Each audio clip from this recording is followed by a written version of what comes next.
Hello friends, आपलं नवीन एका व्हिडिओमध्ये स्वागत आहे. आज आपण बघणार आहोत गवती चहा. भरपूर जणांना माहीत असेल गवती झाड असते किंवा गवती पानांचं चहा बनवला जातो. तर गवती चहा म्हणून पण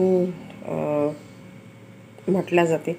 तर हे पण खूप चहा जो आहे तो खूप स्वादिष्ट लागतो किंवा चविष्ट लागतो. तसंच आपण जे लिंबाचं पानं आहे, लिंबू जे आहे त्याची पानांचा पण चहा बनवला जाते.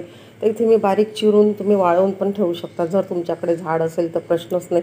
जर झाड नसेल तर तुम्ही पानं जे बारीक चिरून वाळवून मग तुम्ही चहाच्या सोबत टाकू शकता. आणि हा खूप चविष्ट आयुर्वेदिक किंवा तब्येतीला चांगला राहतो. तर चला मग चहा तर आपण साधं सगळेजण बनवतो. कोणी कशाप्रकारे बनवते, कोणी कशाप्रकारे बनवते. तर मी चहा कशाप्रकारे बनवते, कोणी पहिले चहाचं पाणी उकळून घेते पहिले चहासोबत, नंतर दूध टाकते. तर आपापल्या करण्याची पद्धत वेगळी वेगळी असते. तर इथे मी दूध घेतलेलं आहे 2 कप आणि अर्धा कप पाणी घेतलेलं आहे.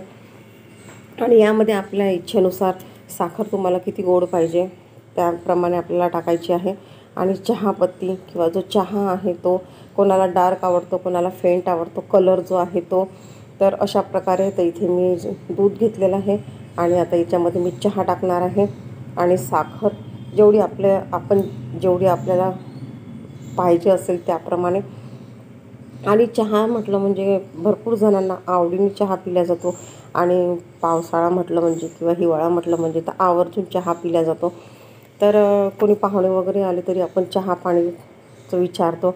तर अशा प्रकारे जर तुमच्याकडे आलं नसेल किंवा आलंची खूप तुम्ही वापरत असाल, आलं जर नसेल तर तुम्ही गवती चहा म्हणून खूप वापरू शकता किंवा टेस्टसाठी पण खूप छान आहे. तर आता इथे मी 2 कप जी आपली चहा आहे त्यासाठी मी 2 चमचे साखर आणि चहापत्ती टाकलेली आहे, इच्छेनुसार थोडीशी.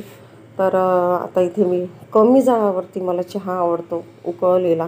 कारण मग तुम्ही फास्ट करता किंवा हाय फ्लेमवर चहा उकळवता, तर तसा मी चहा नाही बनवत. तर कमी जाळावरती चहा उकळल्यानंतर कलर बघू शकता तुम्ही किती छान आहे. तर कशी वाटली तुम्हाला चहा बनवण्याची पद्धत तर नक्की सांगा. आवडल्यास लाईक करा, शेअर